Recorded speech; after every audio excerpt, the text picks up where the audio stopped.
নমস্কার বন্ধুরা, কেমন আছেন সবাই? আশা করি ভালো আছেন। আমিও ভালো আছি। আমার নতুন একটা রান্নার ভিডিওতে আপনাদেরকে অনেক অনেক স্বাগত জানাই। আজ আমি রান্না করব চিকেন কষা। চলুন দেখে নেওয়া যাক। প্রথমেই আমি একটা কড়াইয়ে গরম জল বসিয়ে দিলাম।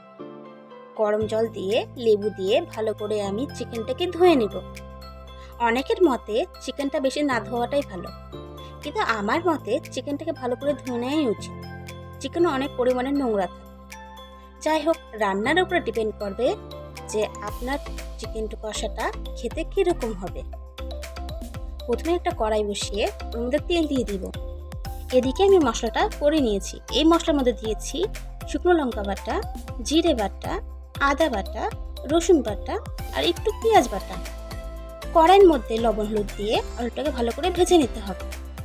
আলু লাল লাল হয়ে গেলে আলুটাকে ভালো করে ভেজে উঠে নেবেন একটা থালে বা বাটিতে। সেই তেলে একটু জিরে ফোড়ন দিয়ে দেবেন।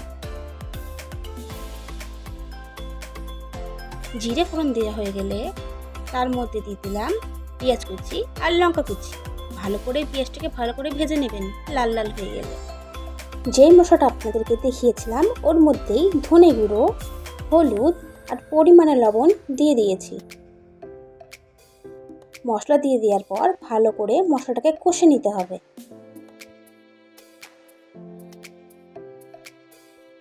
হালকা মশলাটা কষানোর পর আপনি চিকেনগুলো দিয়ে দিবেন। চিকেনগুলো দিয়ে দেওয়ার পর মাংসটা ভালো করে নাড়তে থাকবেন যেন লেগে না যায়। গ্যাসে লো ফ্লেম করে দেবেন। গ্যাসটাকে লো ফ্লেম করে দিলেন মাংসটা লাগবে না। হালকা ঢেকে দিবেন। ঢেকে দেওয়ার পর ভেজে টাকা আলুগুলো আপনি তার মধ্যে দিয়ে দিবেন। তারপরে আবার নাড়বেন, হালকা করে আবার ঢেকে দেবেন। এইভাবে যতক্ষণ না মশলাটা কষানো হচ্ছে ততক্ষণ পর্যন্ত আপনি এইভাবে করতে থাকবেন। আর এদিকে যদি মশলা কষতে কষতে হালকা লেগে যায়, হালকা জল দিয়ে দেবেন।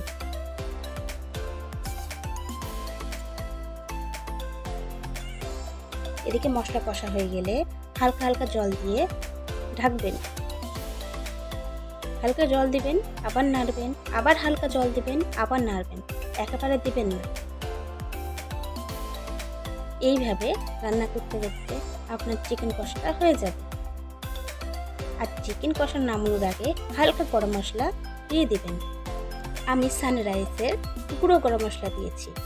আপনারা চাইলে গোটা গরম মশলা বেটে দিতে পারেন, তাহলে টেস্টটা দ্বিগুণ হয়ে যায়। যাই হোক, মাংস কষা হয়ে গেলে নামিয়ে নেব। হয়ে গেল চিকেন কষা। আমার ভিডিও ভালো লাগলে লাইক, কমেন্ট, শেয়ার অবশ্যই করবেন।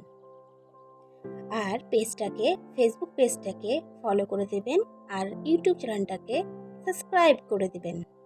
চলুন নেক্সট ভিডিওতে দেখা হচ্ছে। Bye bye.